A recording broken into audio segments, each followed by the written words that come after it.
What's up, everyone? Welcome to the Made You a Mixtape podcast. Hope you're doing well. Welcome to the show. Today, we're going to talk a little bit about imposter syndrome. Joining me today is author Marissa Miller, the author of Pretty Weird, Overcoming Imposter Syndrome and Other Oddly Empowering Lessons. Marissa, welcome to the show. How are you doing today? I'm doing great. How about yourself? Cannot complain. Thank you so much for coming onto the show. Can you tell us a little bit about the book? So the book is a collection of essays that each details my experience with imposter syndrome, either why I sort of embraced my identity as the weird one, either why I learned how to internalize success, either why I felt rejected from my community. So they each work together to kind of tell a narrative arc about my experience overcoming imposter syndrome and or accepting that I might never overcome it, which is okay in and of itself. And they also operate as standalone stories that you could just pick up and read and kind of see yourself in. They're very relatable. I've been told they're heartbreaking. I've been told they're funny, but of course I have imposter syndrome, so I can't say those things about myself. And I've been told it is a easy read that is essential for most people, because some studies say that up to 82% of the population suffers with imposter syndrome, which, if you don't know, is the feeling of being unable to internalize success and instead chalking it up to coincidence or accident or fluke or all these other external factors that have nothing to do with, let's say, your hard work or your talent or your skill. Let's take a look at some of the triggers that people who do suffer from imposter syndrome kind of, things that really, kind of set off that imposter syndrome feeling. Mm-hmm. Yeah, there's so many things. So it's very common in children who grow up in families where success is very much touted as the most important thing. So it kind of, pits you against other people. There's this sense of inborn competition that you don't live up to people in your field, or that you don't deserve to be in your field. There's other triggers, like being a woman, for example, because historically we have had to work almost twice as hard to be able to command the same level of respect and or financial compensation. There's, of course, minority groups who have had similar challenges, even to a more severe degree. Black women, Latino women, trans people have kind of been shunned from sort of mainstream society, in that there's a box that we've put over their heads, the sort of glass ceiling. And so to suffer from imposter syndrome is to sort of catapult your way up to the top of your field, and yet feel that you don't belong here because society has formally put you in that box and narrowed your ability to succeed or achieve your goals. Right now, we live in an era of unprecedented content creation. There are people, especially the last 18 months too, when people got told to stay home, it's like, well, what do I do now? I have all this time, kind of thing. So you saw people jumping on Twitch and start streaming. You saw people creating YouTube channels. You saw people, start to write the book or learn the guitar or start a podcast or whatever the case may be. But with that rise in the number of content creators, are you also seeing out there a rise in the people all of a sudden realizing that they're looking at others and saying, I'm never going to be like that, and discovering imposter syndrome for sometimes the first time? Sure, yeah, but on the flip side, I think it's a very beautiful thing that people are even endeavoring to kind of walk into these new unfamiliar territories. That's sort of imposter syndrome is, a lot of it is the byproduct of just doing something new and or doing something for a very long time and being unable to sort of catch up with your identity. For example, I'm a new author, and so I'm sort of coming to terms with this new identity. When you put the name with the term author in front of Marissa Miller, there's still this disconnect. Like, how can they possibly be talking to me? I'm still that weirdo from like suburban Montreal who listens to death metal and is just off-putting in many ways, So I think it's a beautiful thing that people are finding their new identities. And a lot of it is a learning curve of imposter syndrome. It's a learning curve in terms of learning something new about yourself and accepting that you can do something new and excel at it, and maybe not overthink about what that means. When you think about, the very definition of imposter syndrome, you might relate it to people who try and then necessarily don't succeed, but you see a lot of people who are succeeding and who are getting to the top of their field or of whatever it is that they're doing, and they're coming out saying, but I do suffer from imposter syndrome. So is it something that's, like strictly related to people that try and don't necessarily reach their goals, or, is it across the board? It's across the board, but more so it's people who are trying and succeeding and achieving who are experiencing these imposter feelings, because you're not going to fail at something and think you're an imposter because you haven't necessarily gotten there. It's the people who've really made strides in their community who sort of are in disbelief that they have gotten that far, that above all odds and boundaries that have been put in place by, some, different types of oppressive institutions like the patriarchy, and we can get into that. But it's interesting to see that it's the people who feel so undeserving of success are the ones who are most deserving. It's those who walk the earth feeling entitled to success, I think, that aren't entitled to it. Because once you sort of have this feeling of not being deserving of something, that tells me that you are consistently striving to do better and be better. And those are the people that really should be making executive decisions about how the world works. When you think about the saying that we are our own worst enemies, no one will ever be more critical about you than you.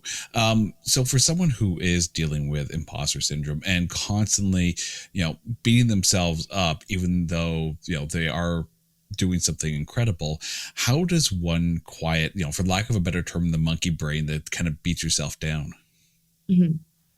How do you quiet that thing? Well, number one, go to therapy, because sometimes it really just helps to parse through these feelings. It's those times where we kind of aren't able to put our feelings into language that they hurt the most. So even talking about it with a licensed professional or a best friend or even a stranger, and finding that you share common ground in these feelings of inadequacy can do wonders in eradicating them. And also knowing that your feeling of inadequacy probably means you're doing a lot better than you think. It's kind of a complex thought process to get to have all, have so much abundance in your career or otherwise and feel that you're undeserving of it. That tells me that you've made impressive strides and substantial strides. So there's a lot of self-talk that needs to go into it. I don't practice mindfulness personally, but I've heard it helps. SSRIs do help. When I was put on medication, I was so embarrassed. I said, they're going to find my body, and only after they do the autopsy will they know that I was on psychiatric medication, because I was so embarrassed. But it's almost magical in the way it just cuts out the junk. I feel like our brains are sometimes these stormy clouds. And once you find a medication that works for you, it's as if the weather just clears up and you have so much more energy to focus on achieving your goals and living your life than running through the rain, getting your umbrella stuck in something. It's just a lot less junk that you have to deal with. And also, being authentically yourself has been very helpful for me, because when I am very open with my flaws, I find that there's nothing left for anyone to criticize me about, because I've been so open. And it's a way for my audience to also engage with me on a deeper level. I'm not trying to masquerade as some perfect influencer who's photoshopping her whole life. I'm very much a real person, and we're all real people. And so if we can just connect on this very human and flawed level, we can all really fast track our healing. I'm happy that you brought up the concept of influencers, because there are a lot of, avenues out there like Instagram and, people trying to, outwardly live their best life by photoshopping, by putting stuff out there that may not even be rooted in reality, just them trying to, look like they're living their best life. But for someone who is, trying their hardest and seeing these, Instagram perfect lives, how hard is it for someone who is, struggling with their own emotions about that, to see that image of perfection and then feel like they'll never achieve that image of perfection? Mm-hmm. So the best thing you can do is unfollow any account that has ever made you doubt yourself, because this person is only showcasing a small snippet of their life. All you see is their perfectly done up face, their little snatched in waist. You're not seeing the job they might have been just let go from. You don't see the maybe dysfunctional home in which they were raised or in which they live. And so we're pitting ourselves against these people who aren't even real.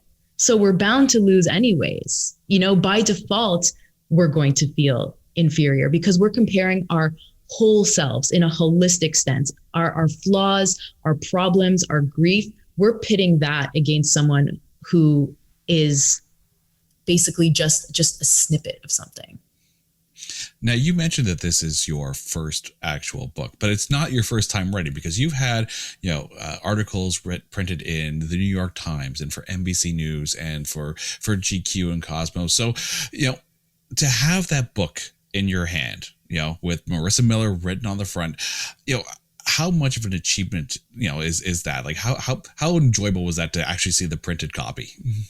It was a very unreal feeling, and it was almost meta, because I was then having imposter syndrome over writing a book about imposter syndrome. But right now I'm looking at a stack of my own books and it feels real. Sometimes the inability to adapt to something, give it time and it becomes your new normal.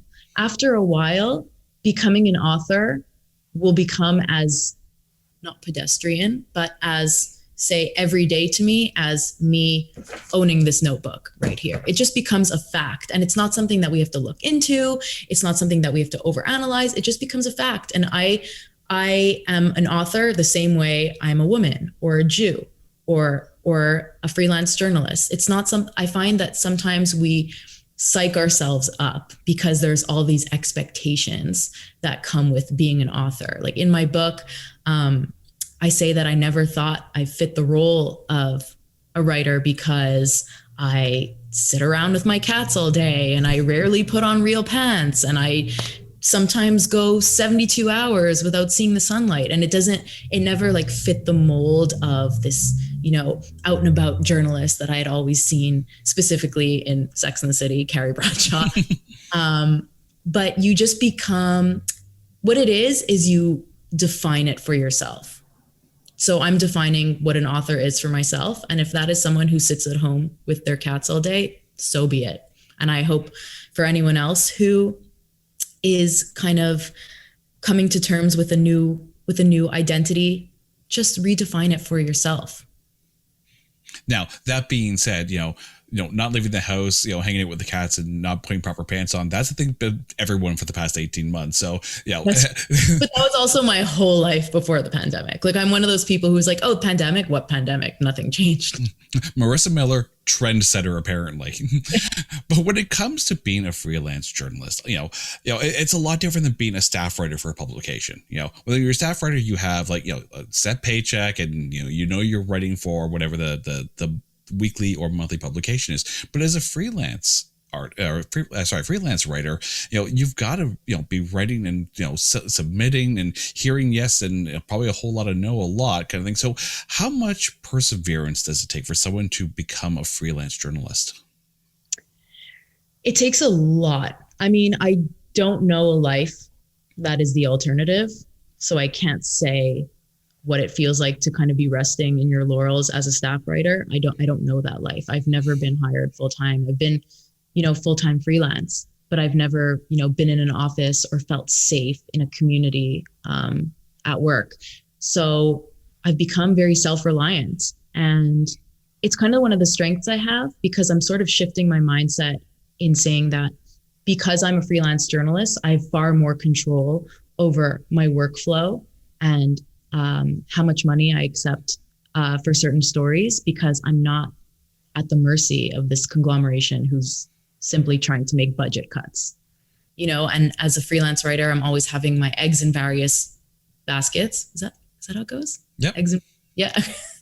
Eggs in various baskets, sort of as like a precautionary strategy. So it's a lot of sleeping with one eye open and constantly looking over your shoulder. And while that is probably not a sustainable way to live, because my anxiety levels are perpetually through the roof, it's the life I know, and it's the life that I've been able to deal with. And it's the life that allows me to wake up at noon if I wanted to. When you think about that, that balance again between, staff and freelance writer, with a staff writer, you have that security of the paycheck and all that, but with the freelance, you have that freedom. So what are some of the articles, or at least topics for articles that you enjoy writing about, that you kind of push, and how hard was it to get those first couple of articles published? Oh man, first couple of articles that were published, I remember, my first major byline was print in the National Post. I was an intern or editorial assistant for Marissa Miller, who's a very prolific journalist. She's written for New York Times Magazine, National Post, Globe and Mail. She's written numerous books. And one of my responsibilities was to help her generate story ideas. And she said, no, you have to write this. And so she put me in touch with her editor at the National Post, and they ended up running the story on Walmart weddings, which is what I wrote about. And it was an addictive feeling. I said to myself, wow, I never have to do cocaine because this feels so amazing. Like, I remember when the mailman, like, do people say the word mailman these days? It's all super boxes, so it's not like we see them anymore. Yeah, exactly. I remember like delivered it at 5 a.m. and I got the newspaper, and I was just like, wow, to be able to have a platform like this, and to be able to have the privilege to speak on such a national level, that is a massive responsibility, and it is one that I don't take lightly. And because I kind of realized what sort of privilege that was, I said, you know what, I want to use this position for good. So I started doing a lot of service journalism, which is essentially stories that give you a strong takeaway. So I did a lot of mental health. I was a full-time freelance writer for Mike.com last year, where I did a lot of travel and personal finance, which were different for me because I don't know the first thing about balancing a checkbook. I mean, my dad's an accountant, but I don't know anything. But it was basically my curiosity for the world and affinity for speaking to people that allowed me to distill these complex, big topics for others sort of in my position who had a limited fundamental understanding of things. I've done a lot of reproductive rights stuff. I've done a lot of gender-based violence. But at the same time, I do a lot of product reviews for USA Today, and it's basically my favorite thing in the world. That's a sort of service journalism that I very much gravitate towards. And it also inspires the sense of imposter syndrome, because people have said, oh my God, you write for NBC News. What can you tell me about Afghanistan? It's like, well, I can tell you which leggings from Lululemon to buy and which are a waste of your money and why, so I write about things that are sort of an escape for people. And I try to take seemingly frivolous topics and care about them a lot. Have you had the chance to have any, reader feedback from some of these articles? Like, have people reached out to you and said how much, your article meant to them, or, kind of touched a part that they felt they didn't, that wasn't even there before? Absolutely. So, I wrote a piece for the Montreal Gazette in 2013 that I continue to get feedback about. It was about Orthodox Jews leaving the fold in search of a better life. And the premise of the story was that there were all these young kids who were studying in yeshiva, which is basically like an Orthodox Jewish school very much segregated from secular society.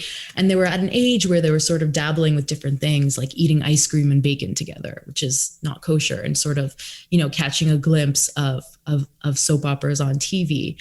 And they began to insidiously find themselves. And the story was interesting because one of the sons and the rabbi father didn't want to sit in the same room for the interview. So I interviewed them both separately. And it was so beautiful to see that the son, only upon reading my article, learned that his father does accept him and love him no matter what. And so it gave a lot of other religious Jews in similar scenarios, Mm-hmm. the confidence to find themselves and venture into unfounded territory. Yeah. When you're tackling a topic with that weight, how much does it weigh on you to do justice to the story, to find that balance between the weight of the subject and the care needed to convey that subject properly? Yeah, well, definitely there's a lot. One thing that I wish I had was like a sensitivity reader almost, because you can have all the empathy in the world and all the compassion for a person and a topic, but at the end of the day, you don't know their struggle. What I like to do in these circumstances is just when I interview subjects, I try not to interview them. I try to just have conversations with them. And instead of being a journalist, I'm first and foremost a person who wants to tell their story. And so I did that for Cosmopolitan when I told the story about a woman whose ex-boyfriend broke into her home and subsequently murdered her father and brutally beat her mother. And she opened up to me in a way that was so surprising to me, because journalists are often vilified for having an agenda and this and that. And so I just wanted to let her know that I am treating her story with the utmost respect and dignity that I could have. And in the end, like that was healing for her. And hopefully it was healing for others who were in similar circumstances, in abusive relationships and otherwise. So it's been very gratifying that people have been trusting me with their stories. I tend to be very approachable in that I'm the friend in my friend group who you can tell me anything and I will not bat an eyelash. Like, people come to me with the grossest, most profane things, and I'm like, okay, cool, same here. And so that's to circle back to my book, that's kind of the mood that I wanted to set in my book. And it's also the mood that I set as a journalist when I'm interviewing my subjects. Considering everything that's kind of happened, especially in American politics in the last 4 years, where we see this unprecedented vilification of the journalism industry. You said it yourself, journalists, are often painted as having an ulterior motive or a hidden agenda. As a journalist, how do you still get across to people the idea that journalism does matter, it's not evil, and it's necessary? Yeah, well, I wouldn't say it's not evil, because it really depends on what side of the spectrum you're on. There's a lot of journalism that... So, sorry, I should almost say proper, unbiased journalism the way it should be. Right. But then again, unbiased is it's hard to define. Because what I consider unbiased, someone will consider biased. There's some people who even shun the CDC, for example, the Center for Disease Controls. I consider that Center for Disease Control and Prevention. There you go. I consider them the golden star for accurate information as it pertains to public health. And then there are others who will say that they're owned by the government and they're out to get our money and kill us all. So I mean, I try, it's almost like an echo chamber, and quite frankly, not a smart allocation of my resources to try to get people to believe in unbiased journalism and factual news. All I can continue doing is writing the best pieces that I can that are as honest as they possibly can be, and let the writing speak for itself. Because if you have someone who's on one side of the political spectrum, there's really no converting them, so to speak, or influencing them otherwise. People are very much stuck in their ways, and they will only read things that echo their current belief system as opposed to challenging it. Now, you've done a number of university lectures as well. What do you tell aspiring journalists who are hoping to get into the industry? There are so many things. There are 2-hour lectures that I've given on that, but I could break it down into a few things. Number one, people say it's who you know flippantly. It very much is who you know. I mean, it's so easy for an editor, having been a freelance editor, it's so easy for an editor to just delete a pitch from their inbox because it's an unfamiliar name. So really having a personal connection with someone in the industry is the first way that they can properly vouch for you and agree to devote their precious time and energy to walking you through a story. Because if you're an unknown writer, to them, they don't know how much hand-holding your first draft will require. So even just going to networking events or finding, common ground with editors on a personal level is a really great way to kind of forge a personal connection that'll make the writing process mutually enjoyable. You're listening to the Made You a Mixtape podcast. Our guest today, Marissa Miller, author of Pretty Weird, Overcoming Impostor Syndrome, and Other Oddly Empowering Lessons. We're going to step away for a little bit, but we're going to come back, talk some tunes with Marissa right after this. You've heard it all before. Waste of film. Dumpster fire. How did this even get made? Trainwreck. Total garbage. Snooze fest. Utterly painful. Worst film ever. But is it really? The show is called It's Not That Bad, and we dare to look at the lowest rated shows and movies and see only the good things. We're looking for A grades in B movies. It's Not That Bad. Listen now, wherever you get your podcasts. All right, welcome back to the Made You a Mixtape podcast. Our guest today, Marissa Miller, author of Pretty Weird, Overcoming Impostor Syndrome, and Other Oddly Empowering Lessons. Now, Marissa, it's time to get to know you a little bit. You mentioned earlier in the show that you like to listen to death metal, but when it comes to your writing environment, do you have music playing in the background while you're writing, or do you prefer a bit of a quiet environment? I prefer dead silence. Really? Silence. I'm not one of those people that can have their AirPods in, jamming out. When I'm writing, I need unabashed, unadulterated focus, or else I start accidentally typing the lyrics. And that is just not helpful for anyone. But so I do have to ask, where does the love of death metal come from? Oh gosh. I mean,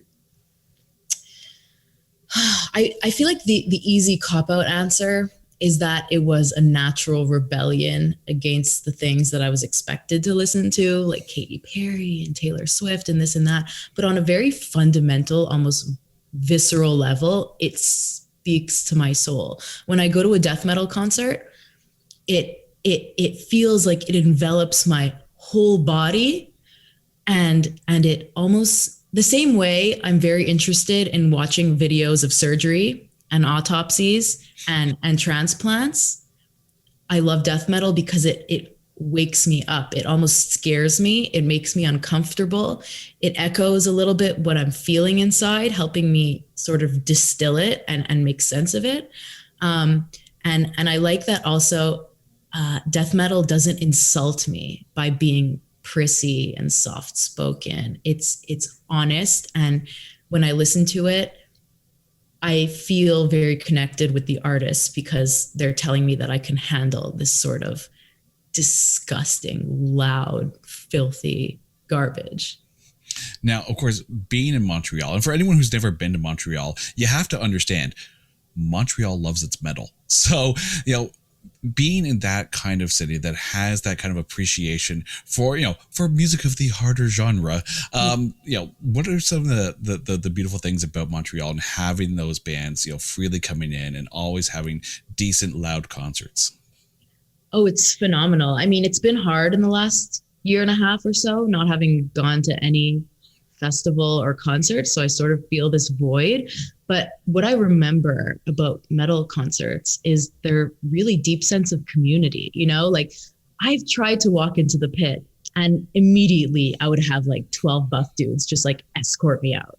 I've been to Rockfest. I'm not sure if you're familiar. It's a 3-day metal festival that's in Montebello, Quebec, and it's just I have been there. I've been to Amnesia Rockfest. I love it. yeah, it is phenomenal. Heavy MTL is a really great one, um, and and it just feels so great. Like we're all there for this common cause, and we're all sort of on the fringes of society in this together. And I remember the first time I went to Heavy MTL, I was there on a press pass for Vice because I was interviewing folks about how they got dressed for the metal festival. So what kind of sports bra did they wear to support their breasts while they were headbanging? What sort of Doc Martens kind of help prevent getting blisters while walking around the huge complex? And I was like, wow, like I get to be here to fuse two loves, music, fashion. And then at the time I was a huge drinker. So I was just drunk the whole time. And I was like, how is this real life? I mean, how am I getting paid to do this? And so that's another part of the puzzle where imposter syndrome kicks in. It's almost like, how am I able to derive so much enjoyment from this professional pursuit? Isn't life supposed to be miserable? Isn't it supposed to be mundane? Isn't it supposed to feel like I'm walking on an uphill treadmill all the time? And it was just never that. I've always been able to sort of allow my job and my personal interests to intersect. And it feels almost selfish, like I'm getting away with murder. So that's I'm glad you brought up the idea of community in the metal community, because anyone who's been in a pit knows like there are rules of the pit. Someone goes down, you pick them up. So for someone who kind of looks at a heavy MTL, looks at the wall of death and says, yeah, I don't think so. What is it that people are missing that don't go to these shows? Oh, they're missing the complete abandonment of their inhibitions. Like people need to take a stick out of their ass and go to a metal show. You don't even need to like metal. You don't even need to know the artist. You just need to feel the music penetrate your body, because that's how loud it gets. And it just really awakens you from on a cellular level. It really does. And, people are there to have a great time. And while I don't know what metal shows will look like post-pandemic, it was that feeling of closeness, physical and otherwise, that was it was awakening to the spirit in a way that I had not been able to achieve through any other means. It's an interesting idea too, that, with the fact that concerts, coming back, because, especially here in Canada, it's been a long time since a concert has actually been had, on any level. You did see, a few outdoor shows before that, but really nothing so much. So, as a concert goer, are you afraid of those first concerts? Like, are you going to be like just a ball of anxiety, or is it just going to be an explosion of relief that you have live music back? Explosion of relief. I'm double vaccinated. I'm ready to get weird. Nice. Okay, so let's put it this way: if you have your choice, okay, which concert is first up for you? Oh my gosh, has to be Alexis on Fire. Okay, they are my favorite band in the whole entire universe. Like I'll show you if I wasn't wearing men's boxers right now, I would show you my tattoo on my leg. It'd be Alexis on Fire, but opening would be Unearth and Bury Your Dead, I would say. Nice. I am curious, because, when you think about, growing up and music kind of being in the home kind of thing, was metal being listened to as you were a kid, or is this something that you were kind of like, kind of grew into, almost rebelling against whatever was listened to, at home? Yeah, no, it was not. It was definitely not being listened to at home. My parents are big, like classical music fans, Queen, Beatles, April Wine, like standard dad stuff. I think it was my first boyfriend gave me a taste of, I think it was like Every Time I Died, Fall of Troy, As I Lay Dying. And I was like, you know what? Me and you can take over the world if we start listening to this shit regularly. Am I allowed to swear on this podcast? Oh, absolutely. Okay, cool. Fuck, shit, piss. Anyway. So let me ask you this then, because I do tend to ask this of a number of the guests. There's a moment where you take your own money, however you earned it, whether it be like part-time job, allowance, saved up, whatever, and you went to the record store. Mm-hmm. And for the first time you bought yourself an album. Do you remember that moment? Do you remember what the album was? Oh, I think I know what it was. It might have been like the HMV at the Cavendish Mall in Côte St. Luc, if that existed. It was Nevermind by Nirvana and Take Off Your Pants and Jacket by Blink-182. And it only took me a few years to know what that meant. That's how young I was. Well, it's come to that point in the conversation, Marissa, where we have to ask you, if you, Marissa Miller, had to introduce yourself to a total stranger, but instead of saying, "Hi, I'm Marissa, here's my book," you handed them a mixtape. And on that tape are songs that tell the story of you. What songs were on that tape and why are those songs there? I actually wrote down a list. Is that really lame? You are not the first person to come prepared with the homework. Okay, I'm just going to go through each song.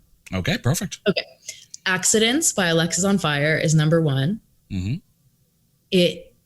The open, so they tend to start each of their shows with Accidents, and the opening riff, you just know shit's about to go down. And I feel like choking up almost talking about the song Accidents. It's just, anyways, give it a listen.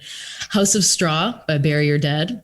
It's a concept album that is very much based on like Disney princesses and like the juxtaposition between that and the very like heavy bass, and like it's like very diabolical music that kind of like makes me feel like Cinderella when I'm listening to it. Death metal Disney princess concept album. Yeah. That may be the coolest thing I think I've ever heard.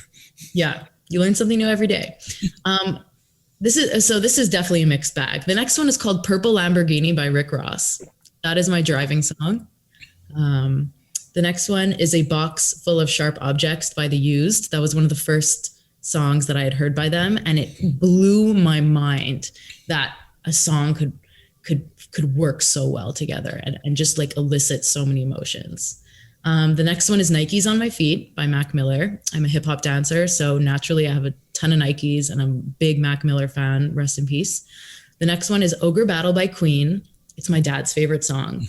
And I've been listening to it since I was a kid. It's arguably their heaviest song. I'm not the biggest Queen fan, but I'm a big Ogre Battle song. It's like kind of a deep cut. The next one is This Lying World by Unearth. I've seen them live maybe 6 times, and the guitar solo is just, I couldn't cry thinking about it. Like, my editor from the New York Times also likes Unearth, and I remember like sending him a video of that solo from the concert, and I was like, I'm so happy that like there's some people in the world that I can like share this with, you know? The next one is Off the Heeze by Bring Me the Horizon. Again, very delicious guitar solo. They're really fantastic. They're a heavy band, but they're venturing more into like kind of melodic stuff, which I'm not super into. It's more their 2005 stuff that I'm mostly into. I think the album's called Pray for Plagues. It's very good. Check it out. The next one is Halftime by Nas. It's a very like skateboard hip hop kind of vibe. It just makes you want to like skip class and like smoke weed in an alley and like, you know. The next one is Solar Flare Homicide by Emir. Emir is an interesting band because they're sort of like grindcore in that they don't have a ton of breakdowns, but they're so heavy. And I did this very gory thing when I was around 18 years old, where when my grandfather was dying, I had Emir in one ear and my other ear just kind of, you know, available to listen to whatever sort of mutters were able to come out of his mouth at the end of his life. And it was so interesting to listen to death metal within the context of death. It was like, wow, like at the end of the day, death metal, what does it mean? What are we supposed to be thinking about the finality of life? Well, why don't I go immerse myself in that situation? And that was a really powerful moment.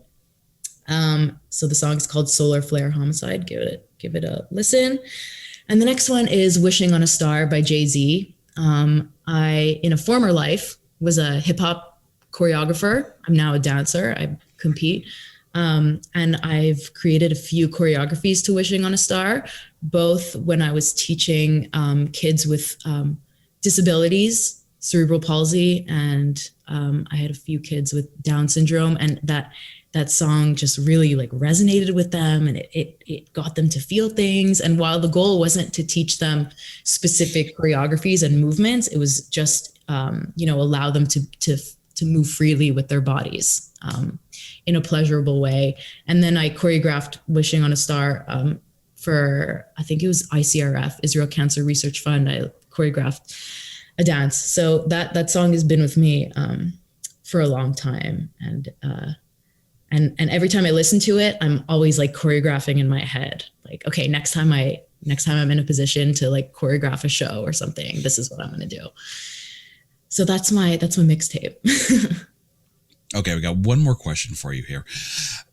Oftentimes, people will lean on music whenever they're fighting through something, whether it be emotions or maybe fighting imposter syndrome or whatever the case may be. So, is there one song that you can definitively say that, whenever you're fighting off negative thoughts, imposter syndrome, anything that's bringing you down, is there one song that you can specifically lean to? Oh God. Oh, the sound of my cats meowing at me because it makes me feel important that I have a purpose. just put to a heavy drum beat. Yeah, basically. You know what? Downfall of Us All by A Day to Remember.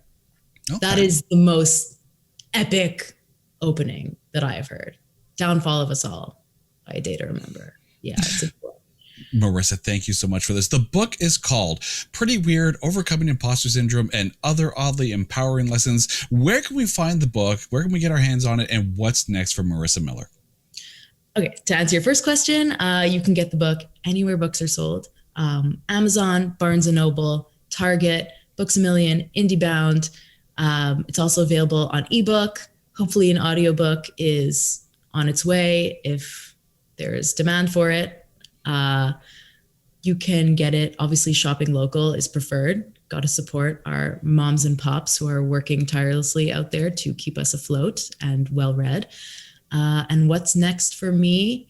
Just going to keep doing my thing. Hopefully another book. I like to say that writing is like Lay's chips. You can't just write one book. It just becomes addictive. Or in my case, tattoos. I remember when I got my first tattoo, I was like, I'm only going to get one tattoo. Like, come on. He's like, you will be back. Yep. I'm like that. I say I'm going to do things once and then I just go way overboard. Tattoo the Lay's potato chip of self-art. Exactly. Put that on my grave. Marissa, thank you so much for this. And to our listeners, thank you for listening to this episode of the Made You a Mixtape podcast. If you're listening to us on an audio streaming service, you can watch this entire interview over on YouTube. But if you're watching this interview on YouTube right now, A, you got to see Marissa's tattoo on her arm, but B, you can actually download this episode on the go on any of your audio streaming services. This has been the Made You a Mixtape podcast. I'm your host, Jason. We will see you next time. Take care.